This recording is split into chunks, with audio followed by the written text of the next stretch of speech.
Hi, my name is Berlou and we have dissociative identity disorder, DID. DID is caused by childhood trauma. Very briefly, the current theory is the theory of structural dissociation, in which it's explained by when we are young, we have different personality states, states of consciousness, and if there is trauma, then we can start to build amnesia and dissociation between those states. They usually unify between 6 and 9, so you become a singular sense of self. But when there's that amnesia and dissociation, we can evolve, develop, live our lives, often I guess our entire lives, without any idea that we're actually many, not one singular person. We like person, people, and selves. There is lots of different terminology. Alters is very common. Parts is probably the most common and most used by professionals. For some reason, even though we don't like mind system, parts has never sat right with us. I think it's because we are not Amber, who was our host and is our body's name, and we aren't parts of her. We're all separate individuals sharing a life, sharing a body. Myself and Mia are currently hosting.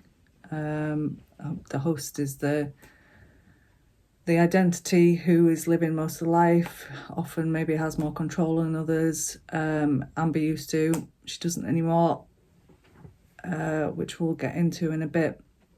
So in this first video, we're hoping to do a little bit of an intro to us. We're going to explain, talk about our reveal and how that happened. We'll think a bit about how it was before and how it was after we started finding each other. And perhaps whether or not there were any clues about our DID before we realised that we've got DID. So it all started. So before we knew that we were we were a singular person. Well, we weren't, but the mask was there. The mask was strong. We spent 37 years masking. It was when we were 37 that it started to crack. Amber had been doing we don't know, that's Mia. You can talk. Our experience, it's Mia. Me and Berlou especially are very, very integrated now. We've done a lot of work. We've spent a lot of time some time being the same person ages ago. But now we just hang out a lot of the time. And we are together, and I cannot remember what Berlou was saying. I don't know. I literally don't know. What were you saying? I don't know, you interrupted me. We can't just have a conversation on camera. Did you even say about what we're hoping to do? Yeah, you did. You said about explaining the before and after stuff. Did you say about... So, reasons for doing this are we think it'll be good for us to talk out loud, because we don't do a lot of talking out loud. We do a lot of communication inside the head, to the extent that we expect everyone outside the head to know what's inside the head, and it doesn't work like that. Our husband actually got in trouble last weekend for not knowing that we'd already thought something, which was really quite funny at the time, and in retrospect. So we think it'll be good for us to talk out loud. We think that our experiences, what we've been through, can hopefully help other people too. So that's our motivation for making these videos. Yeah, so Berlou was talking about... What were you talking about? System reveal. Right, so before we were Amber, but we weren't. But there was a very strong mask.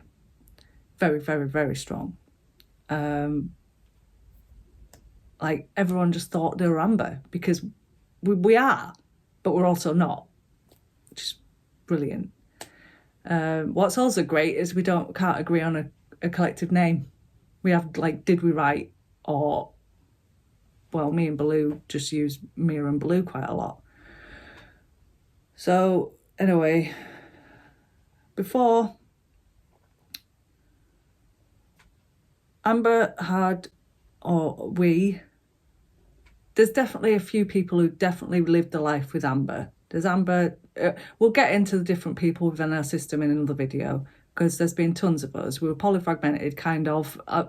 We think we're classified. We've definitely got subsystems. There was a lot of dormant fragments who Amber woke in 2021 and healed. Many of us have nothing to do with the outside world, life, but we also have no memory of our inside life. So that's fun and difficult, because we know that there are others of us who are not around a lot. And like, well, Tildy, one of our littles, she's been around all year since beginning of last year, since sometime end of last year.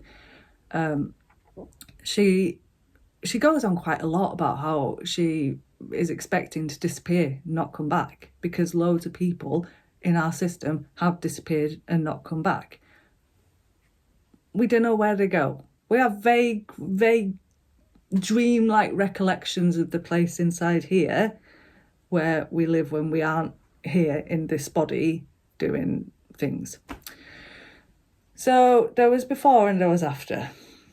And before, we were someone who had been told repeatedly by doctors and psychiatrists that we have depression and anxiety. Amber first started on antidepressants when she was about 30-ish, maybe 29, I think. I think it was about 29. That finally she realised that this life was not working. She needed help, so she went to a doctor, got antidepressants, and they kind of helped on and off for many years, because, you know, they can be really good and beneficial.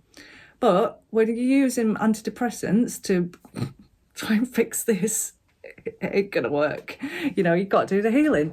And I am totally rambling, sorry, Berlou. Anyway, so before we were Amber had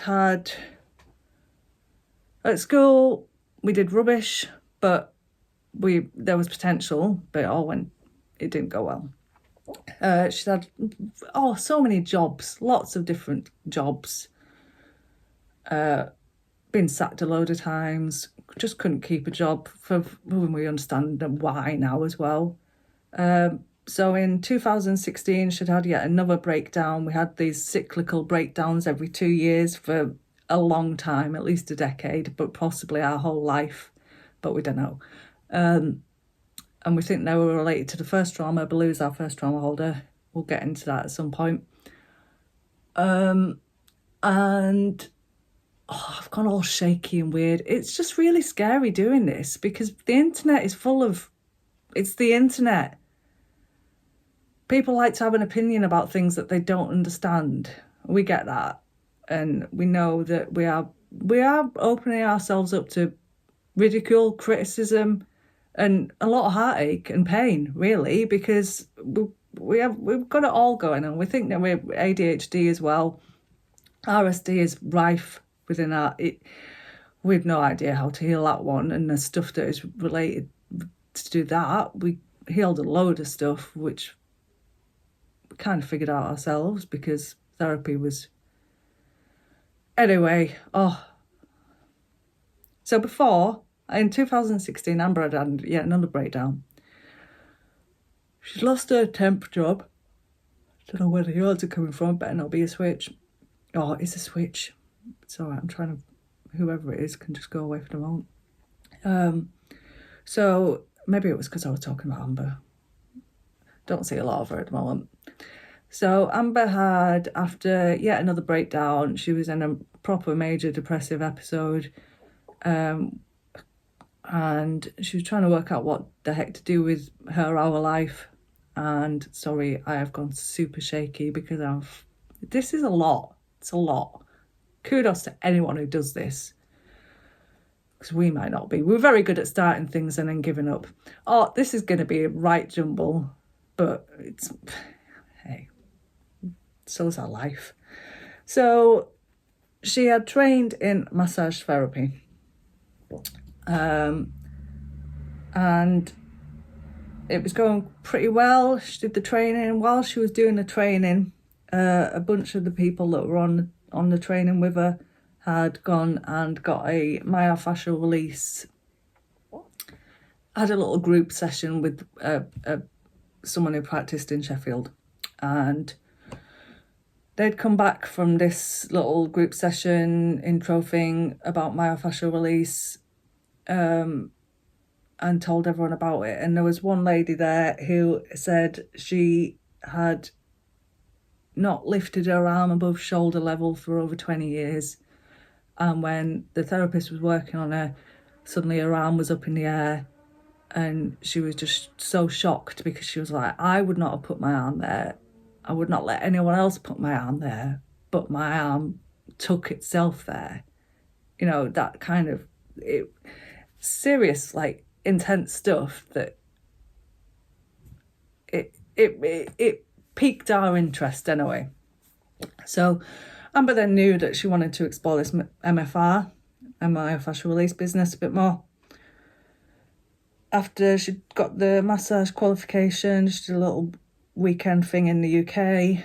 After doing that, she decided she wanted to go to America and train with John F. Barnes, the father of indirect myofascial release. He's been doing it for like over 50 years.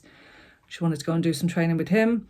Nagged the husband. Eventually the husband let us go, spent thousands of pounds going to just outside Chicago for 10 days and did 3 seminars over 10 days there. And while she was there, all sorts of stuff happened. It was intense. There was over 100 people in this room, all going through all sorts of trauma, reliving stuff, shaking stuff out. I haven't explained what myofascial release is, have I? It's a hands-on therapy that can release physically stored trauma. One aspect of it is unwinding, which is how her arm got up in the air, because your body can kind of take control of itself, and the therapist then just supports. It takes the gravity out of the situation, gets really in tune to the body in front of it, and supports the body through. Oh, my ears just went funny. Oh, my ears just went not funny. Anyway, so it's really interesting and really fun when you're interested in that anyway. So Amber went, well, at one point when she was on the table being worked on by maybe 3 therapists, she remembered a trauma from when we were 2. She remembered what happened after. She remembered the experiences of after the trauma, but she knew what the trauma was. And it was abuse. This made no sense, because how the heck were we abused when we were 2? Just weird. But we remember it so vividly, just grabbing it, jumping off the table when John ended the session, shoving the glasses on her face, and she ran. She ran, got outside, sat there in beautiful July Chicago sunshine. What the F? How, when, who, what, why, who? And our brain knew who did it.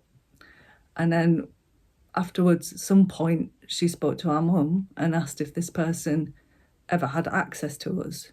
And he did.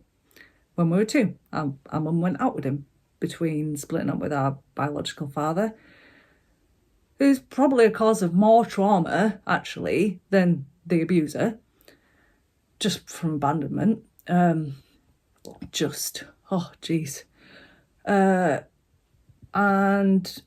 before she got with Tony, our dad. So this was huge. She'd remembered this thing after years of digging and doing shadow work stuff, getting super spiritual. We had to get spiritual before we found each other. She'd done Reiki. She'd got 2 Reiki attunements before the MFR came along. First of all, she got it for herself, because this was becoming, we were becoming more interested in energy and energy healing and what that's all about. And then the opportunity came up, actually, with that person that the other bunch of people went and did that MFR thing with.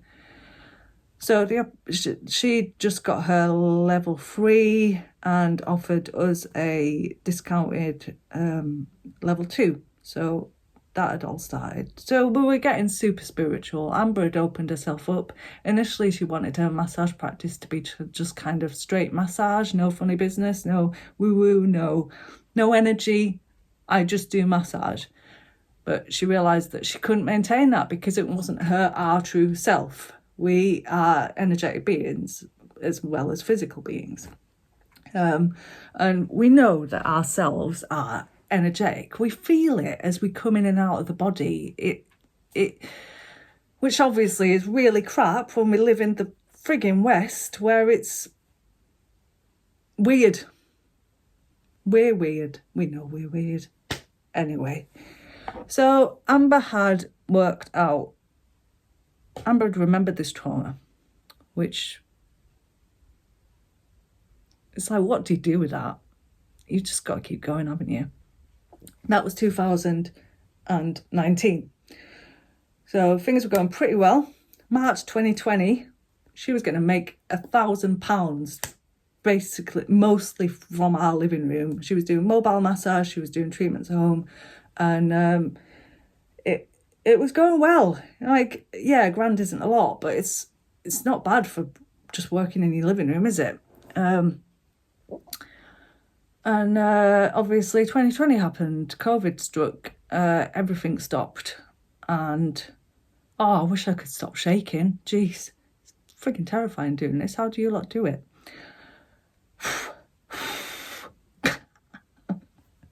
I felt tildy. Don't you come out, trouble.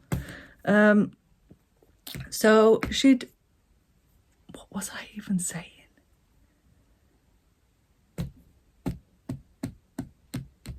She had remembered the trauma. 2020 happened. We spent all year, 6 months, sat on the sofa playing Animal Crossing, racked up over 1,000 hours there. And in the October 2020, we're a stoner. We've had alcohol problems. We have dependency problems. We have problems. No shit. What a surprise. It was late one night. She's watching whatever we're watching. She's had a couple of whiskeys. She's had a couple of joints. And somehow she starts communicating to Isabel. And massive thanks to Isabel for being brave enough to throw herself out here and figure this crap out with Amber, because we didn't know what DID was. We'd never even heard of it. Amber did know about inner child healing, and assumed that was what was going on. So she did a bit of research into inner child healing, and started working with Iz to try and heal all this stuff that was pouring out. A lot of it was from a bad relationship in our 20s.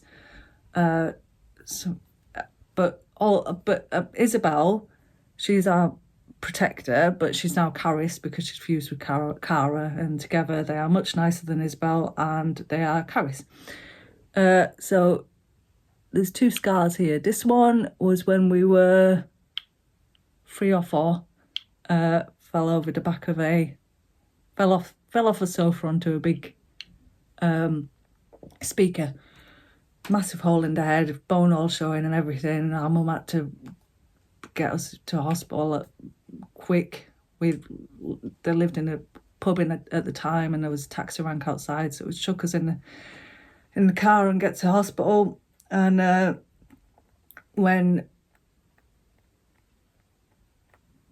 so there was this scar, and the one above it, which is a lot more prominent now. We've been doing a bit of work on it, myofascial stuff. There's pain in there still. It's weird. These belong to Isabel. They can itch and be sore when she is present. Curiously, we've always, when tired, we will scratch our head, because when these were healing, obviously you can't scratch there, and we started scratching up here to get some relief. And we just scratch our head when we're tired. Happens still. Weird. So Amber has found Isabel. They're working out how to communicate. Amber found that she could count, like using really simple hypnosis, count 1 to 10 to bring Isabel out into the body. It was very, very difficult at first. They couldn't both think at the same time. They couldn't think at each other. So imagine trying to communicate with someone that you can't be in the same room as them. You basically take it in turns to be in the room. And you can remember what that other person has done while they were in the room, vaguely. You can remember some of what that person did while they were in the room, but you're never in the room at the same time. So it took a lot of work for us to be able to communicate. These walls were strong, like super strong. The amnesia about the amnesia. We're going to get a little bit, this is going to be much longer than we hoped, but anyway, it is what it is. We didn't get amnesia before, because amnesia about amnesia. Enough is filled in that you don't even realise it's not you that did that. Amber spent her life explaining behaviours that with no emotional understanding or connection as to why she behaved that way. So she is thinking that Isabel is an inner child. And this was spiralling. It was getting bigger and bigger. And as communication got better, it was all really, really weird. And memories are very hazy and strange around that time, understandably, like all memories, actually. Like, they're often more like knowing something happened rather than remembering something happened. Oh, I am so shaky. I am sorry. Jeez. Anyway, so we take a breather. Right, I took some deep breaths.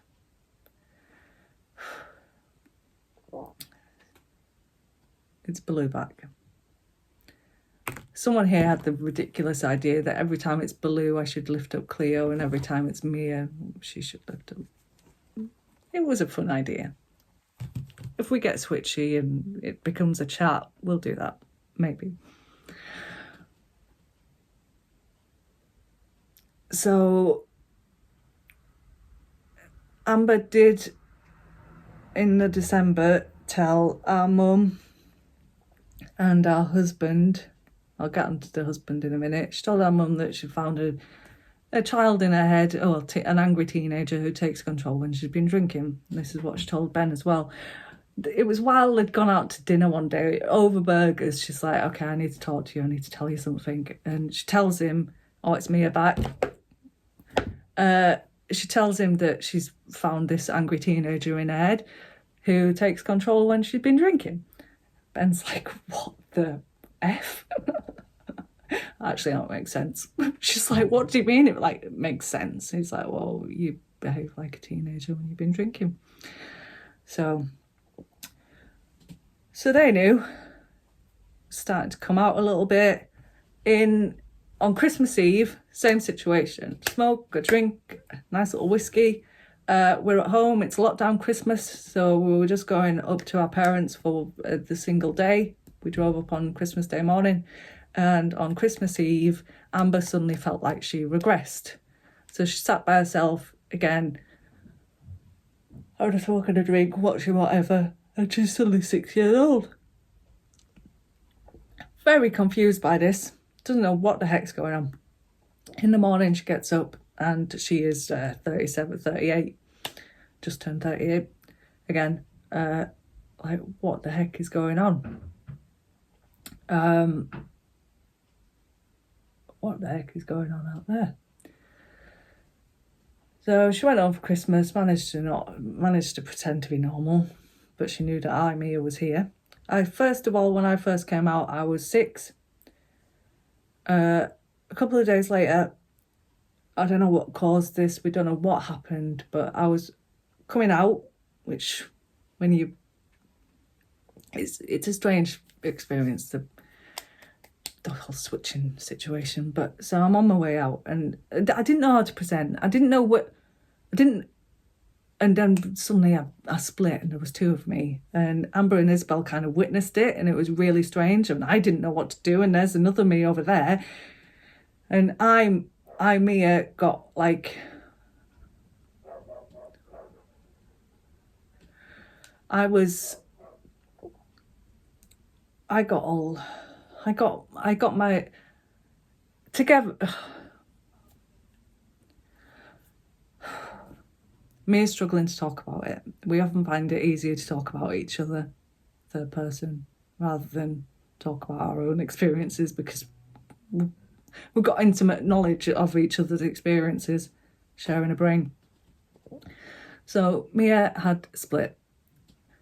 The other Mia initially said she would just be called the other Mia. She was anxious, scared, shy, whereas Mia OG was not. Anyway, someone suggested the name Maya, and the other Mia accepted the name Maya. So now at this point there is Amber, Isabel, Mia and Maya. Keep going, still don't know anything about DID. Get into 2021, and Amber told a friend about all his inner children. She's healing and the stuff that's going on. And a friend said, that's not inner children, that's DID.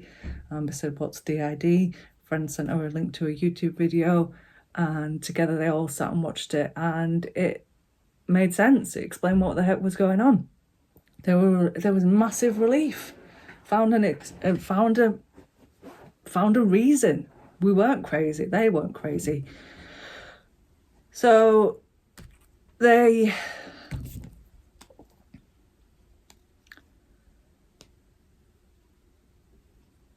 don't know the order of stuff. There's the four of them.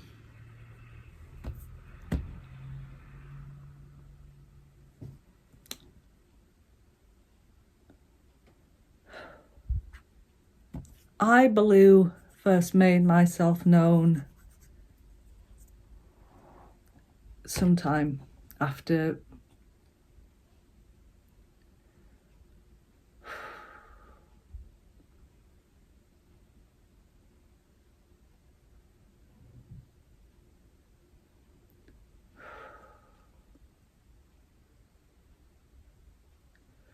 we are super shaky, and I'm going to edit this a lot, but we're up to 29 minutes.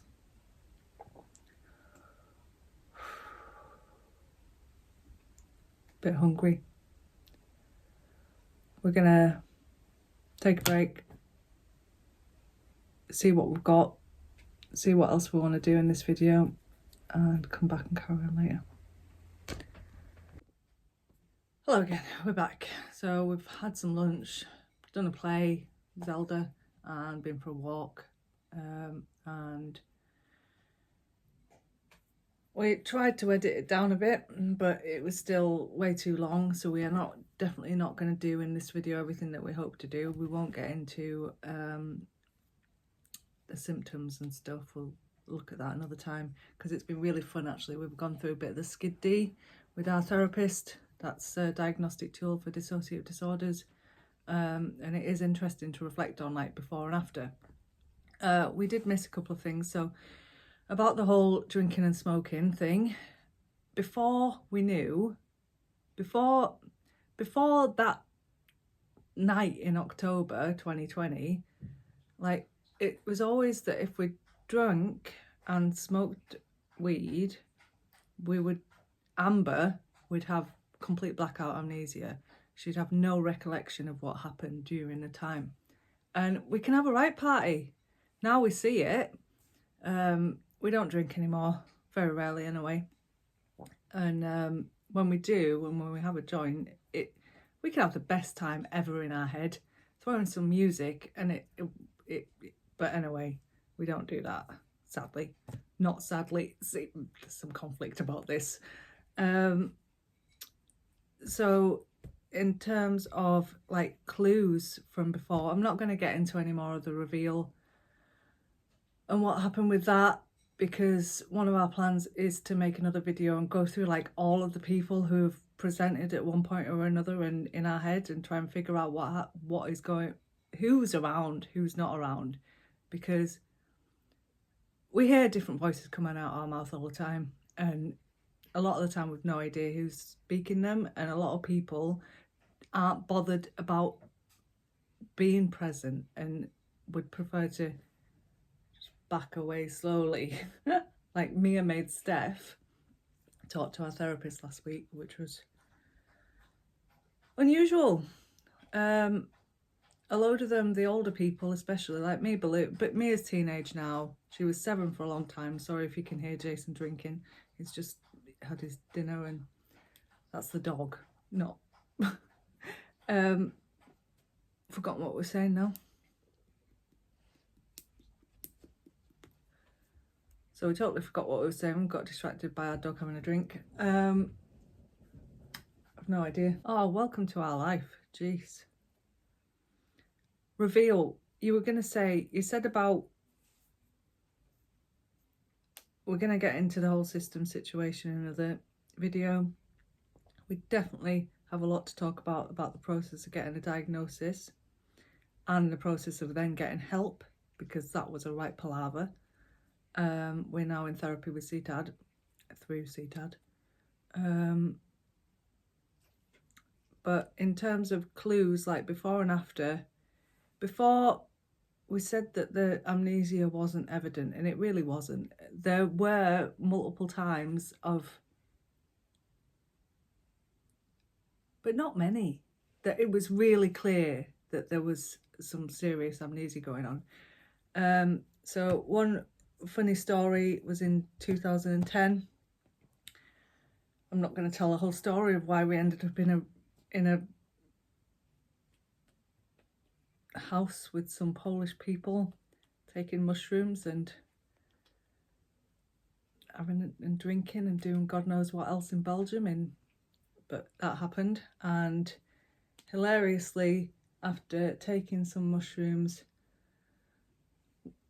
Amber fell asleep behind the sofa, and these people were really worried about her and were trying to wake her up and make sure she was okay. And someone in this body sat up and went, Amber's not here at the moment, she'll be back in a bit though, and then went back to sleep.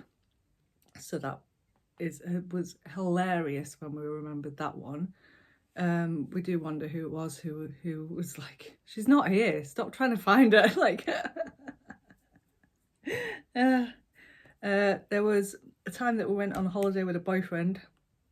It was not long after she'd started on citalopram, and she drank a very small amount in the airport, like a half, I think, and then had taken the citalopram and had a shot on the plane. Complete blackout. Amber wakes up just as the then boyfriend is about to pay for a taxi to get us to our hotel, because whoever was here couldn't find the transfer documents. And Amber's just like, whoa, what are we doing? What? Opens the bag, goes in the pocket where they were and pulls them out.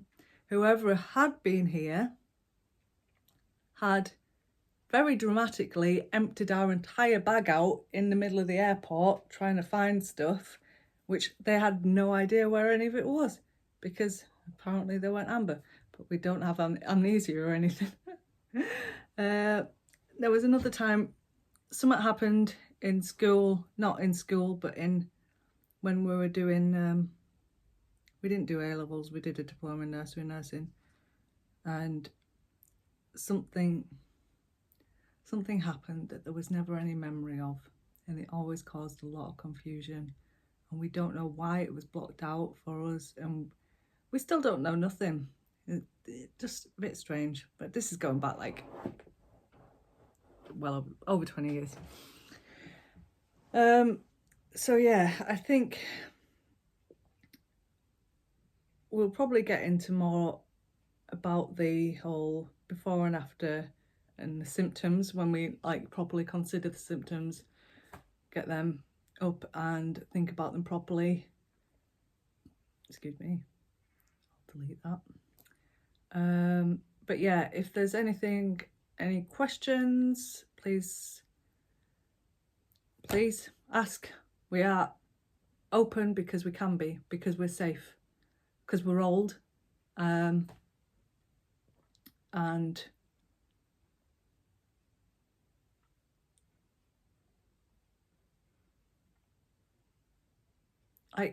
that doesn't mean it's easy. Obviously, nothing is easy.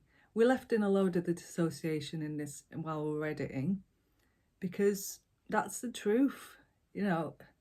Oh, while we were editing that bit before, hilariously, like Mia adding a K onto all of her INGs, so she says like something. Never used to do that until Tildy appeared. Don't know when Tildy appeared properly, started living. She'd been around for years. Yeah, we'll get into her in another video. Anyway, so if you've got any questions, want us to elaborate on anything, explain anything a bit better, please let us know. I'd say like and subscribe, but I'm not going to say that because just do what you want.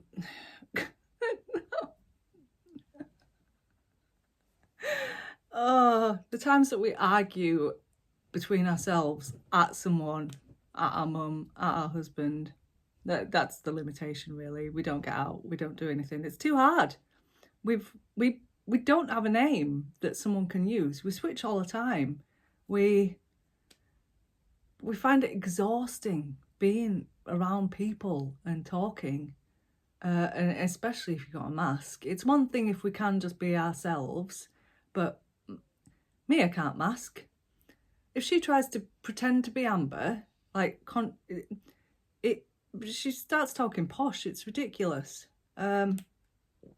Whereas, curiously, if we're like on a dog walk or something and we have a short couple of minute conversation with someone, we can hold a mask for like a couple of minutes, and then it falls.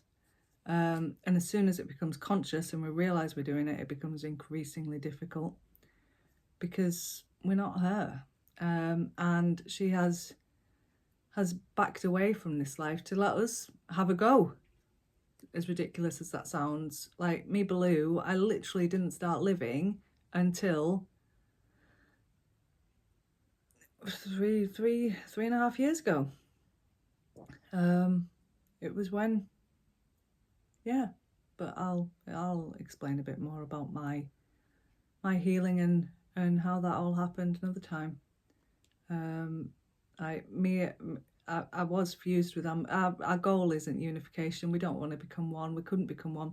Mia spent one morning with Amber being the same person. Oh my God, it was horrible for them both. They are very, very different. There is no reconciling that. We just want functional multiplicity, which our therapist is supportive of. And I have rambled again when I was wrapping up. Sorry about that. So this time I will go. Thank you very much for watching. I hope that some of what I've said has been helpful for someone. And we will try and make another video in a few days, if this one goes okay. Yeah, isn't too traumatic. I mean, I've stopped shaking now, thank goodness. Walk helped. But okay, bye.